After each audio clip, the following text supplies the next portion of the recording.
Hello दोस्तों, इंटेलेक्टो.इन के YouTube channel पे आपका स्वागत है।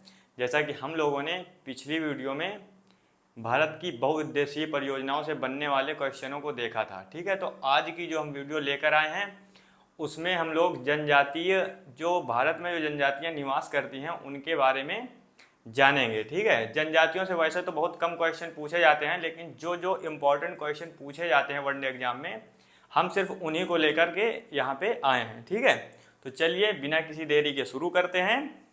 ये रहा आपका पहला क्वेश्चन, ठीक है। किस अनुच्छेद के तहत अधिसूचित समुदायों को जनजाति कहा जाता है, ठीक है। तो अनुच्छेद 342 के तहत, ठीक है। किस अनुच्छेद के तहत? अनुच्छेद 342 के तहत अनुसूचित समुदायों को जनजाति कहा जाता है, ठीक है। चलिए नेक्स्ट क्वेश्चन देख लेते हैं। किसी भी जनजाति समुदायों को अधिसूचित करने का अधिकार किसको होता है, ठीक है। तो किसी भी जनजाति को, ठीक है, अधिसूचित करने का जो अधिकार होता है वो राष्ट्रपति महोदय के पास होता है, ठीक है। तो इसका सही आंसर क्या हो जाएगा? ऑप्शन नंबर सी, ठीक है। चलिए नेक्स्ट क्वेश्चन देख लेते हैं। आदिवासियों का मसीहा किसको कहा जाता है, ठीक है। तो आदिवासियों का जो मसीहा कहा जाता है वो ठक्कर बापा, ठीक है, ठक्कर बापा को कहा जाता है, यानी ऑप्शन नंबर बी एकदम सही है। चलिए नेक्स्ट क्वेश्चन देख लेते हैं। चांगपा जनजाति किस प्रदेश में निवास करती है, ठीक है। तो जो चांगपा जनजाति है वह जम्मू कश्मीर में निवास करती है, ठीक है। कहाँ पे? जम्मू कश्मीर में निवास करती है, ठीक है। चलिए नेक्स्ट क्वेश्चन। इनमें से कौन सी जनजाति हिमाचल प्रदेश में निवास नहीं करती है, ठीक है। तो हिमाचल प्रदेश में गद्दी जनजाति निवास करती है, बक्करवाला निवास करती है, किन्नौर भी निवास करती है, ठीक है। यानी ये सही है। सिर्फ कौन नहीं निवास करती है? गरसिया, ठीक है। जो गरसिया जनजाति है वह हिमाचल प्रदेश राज्य में निवास नहीं करती है, ओके। चलिए नेक्स्ट क्वेश्चन देख लेते हैं। भील जनजाति इनमें से किस राज्य में निवास करती है? तो भील जनजाति मध्य प्रदेश में भी निवास करती है, छत्तीसगढ़ में भी निवास करती है, महाराष्ट्र में भी निवास करती है, ठीक है। तो इसका सही आंसर क्या हो जाएगा? उपरोक्त सभी, ठीक है। उपरोक्त सभी इसका सही आंसर हो जाएगा, ठीक है दोस्तों। चलिए नेक्स्ट क्वेश्चन देख लेते हैं। इनमें से कौन सी जनजाति झारखंड में निवास नहीं करती है, ठीक है। तो झारखंड में कौन सी जनजाति नहीं निवास करती है? वो है भूटिया। भूटिया जनजाति झारखंड में नहीं निवास करती है, भूटिया जनजाति निवास करती है उत्तराखंड में, ठीक है। उत्तराखंड में यह निवास करती है। बाकी ये जो तीनों जनजातियां हैं, संथाल, बिरहोर और हो, ये झारखंड में निवास करने वाली जनजातियां हैं, ठीक है दोस्तों। चलिए नेक्स्ट क्वेश्चन देख लेते हैं। नेक्स्ट क्वेश्चन है आपका, टोडा जनजाति का निवास स्थान है, ठीक है। तो टोडा जनजाति जो निवास करती है वह करती है तमिलनाडु में, ठीक है। कहाँ पे? तमिलनाडु में, ओके। तो टोडा जनजाति तमिलनाडु। Next question. चलिए, निम्नलिखित जनजातियों में से कौन सिक्किम में निवास करती है, ठीक है। तो सिक्किम में कौन सी जनजाति निवास करती है? लेप्चा, ठीक है। लेप्चा जनजाति सिक्किम में निवास करती है, ओके। चलिए नेक्स्ट क्वेश्चन देख लेते हैं दोस्तों।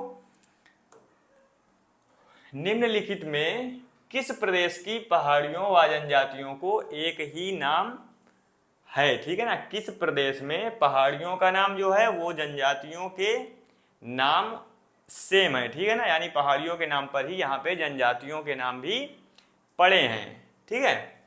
तो मेघालय में भी है और अरुणाचल प्रदेश में भी है, ठीक है। तो मेघालय में जैसे गारो खासी जयंतिया जैसे, ठीक है। और जो अरुणाचल प्रदेश में है जैसे मिसमी है, ठीक है। और इसमें क्या है? गारो खासी, ठीक है, जयंतिया,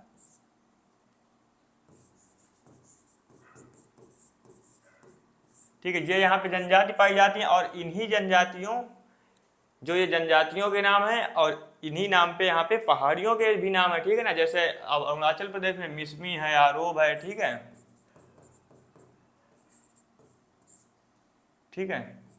तो ऐसे करके यहाँ भी पहाड़ियों के नाम है जनजातियों, ठीक है। इसका सही आंसर हो जाएगा उपर्युक्त दोनों, ठीक है। चलिए नेक्स्ट क्वेश्चन देख लेते हैं। बोडो जनजाति का निवास स्थान है, ठीक है। तो जो बोडो जनजाति है उसका निवास स्थान कहाँ पे है, तो उसका निवास स्थान है असम, ठीक है। बोडो जनजाति का निवास स्थान असम, यानी ऑप्शन नंबर ए बिल्कुल सही आंसर है। चलिए नेक्स्ट क्वेश्चन देख लेते हैं। निम्नलिखित में से कौन सी जनजाति नागालैंड में निवास नहीं करती है, ठीक है।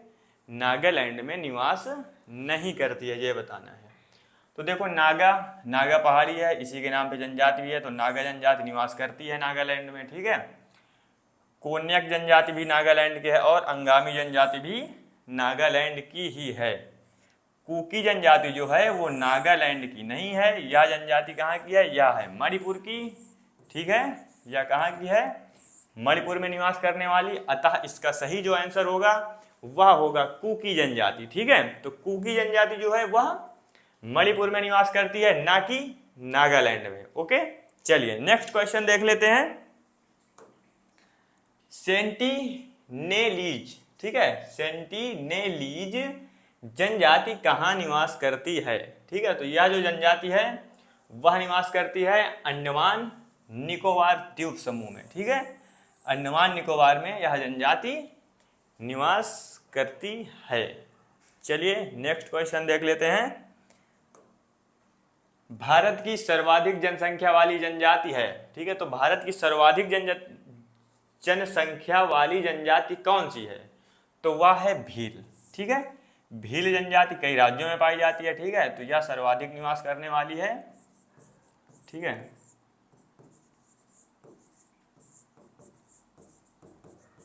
ठीक है, ये फर्स्ट नंबर पे यानी सबसे ज्यादा। उसके बाद सेकंड पे जो निवास करती है सर्वाधिक वह है गोंड जनजाति, ठीक है। सेकंड नंबर पे जो निवास करती है सर्वाधिक वो कौन सी है, वह है गोंड जनजाति। ओके, चलिए नेक्स्ट क्वेश्चन देख लेते हैं। निम्नलिखित में से किस जनजाति का मुख्य त्योहार सरहुल है, ठीक है। सरहुल जो त्योहार है वह किस जनजाति का मुख्य त्योहार है, ठीक है। तो यह है मुंडा जनजाति का, ठीक है। मुंडा जनजाति जो है इसका मुख्य त्योहार है सरहुल। इंपॉर्टेंट क्वेश्चन है, याद रखिएगा, ठीक है। एग्जाम में आपके आ सकता है। चलिए नेक्स्ट क्वेश्चन। निम्नलिखित में से कौन दीपावली को शोक पर्व के रूप में मनाते थे, ठीक है। अब नहीं मनाते हैं, मनाते थे पहले, ठीक है। तो वो कौन सी जनजाति है, वह है थारू जनजाति, ठीक है। थारू जनजाति क्या थी, पहले दीपावली को शोक पर्व के रूप में मनाते थे, ठीक है। चलिए नेक्स्ट क्वेश्चन देख लेते हैं। इनमें से कौन सी जनजाति नीलगिरी पहाड़ियों पर निवास करती है, ठीक है। तो नीलगिरी की पहाड़ियों पर टोडा जनजाति निवास करती है, ठीक है। टोडा जनजाति नीलगिरी की पहाड़ियों पर निवास करती है। ओके, चलिए नेक्स्ट क्वेश्चन देख लेते हैं। ये जो सारी इंपॉर्टेंट जनजातियां हैं उन्हीं को हम लगातार करवाए जा रहे हैं, ठीक है। जो कि बहुत ही इम्पॉर्टेंट है और अक्सर करके एग्जाम में पूछी जाती हैं, ठीक है। इसीलिए हम तेजी से इनको चलाए दे रहे हैं और हर एग्जाम में पूछी भी नहीं जाती, इसलिए जो एकदम इम्पोर्टेंट है सिर्फ उन्हीं को हम बताया जा रहा है यहाँ पे, ठीक है। चलिए नेक्स्ट देखते हैं। निम्नलिखित में से किस राज्य में कोई जनजाति नहीं पाई जाती, ठीक है। तो राज्य तो कई हैं, जैसे पंजाब में नहीं पाई जाती, ठीक है, चंडीगढ़ में भी नहीं पाई जाती, तो ऐसे करके हैं। तो इसका सही आंसर क्या हो जाएगा, पंजाब, ठीक है। पंजाब में कोई भी जनजाति जो है नहीं पाई जाती है, ठीक है। आप चंडीगढ़ भी लिख सकते हैं, ठीक है। तो यहाँ पे क्या है, कोई जनजाति नहीं पाई जाती है। ऐसे करके ये क्वेश्चन पूछा भी जा सकता है, ठीक है। इंपॉर्टेंट है ये क्वेश्चन, ठीक है। चलिए नेक्स्ट क्वेश्चन देख लेते हैं। जनजातियों की सर्वाधिक जनसंख्या वाला राज्य है, ठीक है। तो यानी जनजाति जो है सबसे ज़्यादा कहाँ पाई जाती है, ठीक है। तो जनजाति जो सबसे ज़्यादा पाई जाती हैं वो पाई जाती हैं मध्य प्रदेश में। ठीक है, मध्य प्रदेश में सर्वाधिक जनजातियां पाई जाती हैं। ठीक है, चलिए नेक्स्ट क्वेश्चन देख लेते हैं। न्यूनतम जनजाति, ठीक है, न्यूनतम जनजाति जनसंख्या वाला राज्य है। ठीक है, तो वह है गोवा। ठीक है, न्यूनतम जनजाति जनसंख्या वाला राज्य कौन सा है? गोवा। यह भी इंपॉर्टेंट क्वेश्चन है, सीधे सीधे एग्जाम में पूछा जाता है कि न्यूनतम जनजाति जनसंख्या वाला राज्य कौन सा है। ठीक है, अधिकतम जनजाति जनसंख्या वाला कौन सा राज्य है। ठीक है, तो ऐसे करके पूछ लेते हैं अधिकतम जनसंख्या घनत्व वाला राज्य कौन सा है। तो इस तरह क्वेश्चन पूछे जाते हैं। ठीक है, इनको आप लोग पढ़िएगा। ठीक है, क्योंकि ये सीधे सीधे एग्जाम में आते हैं, आपको जो है सीधा सीधा नंबर दे के जाते हैं। ठीक है, चलिए नेक्स्ट क्वेश्चन देख लेते हैं। डोंगरिया, ठीक है, डोंगरिया कौन जनजाति संबंधित है। ठीक है, तो किस राज्य से संबंधित है भैया? ये है उड़ीसा राज्य से संबंधित।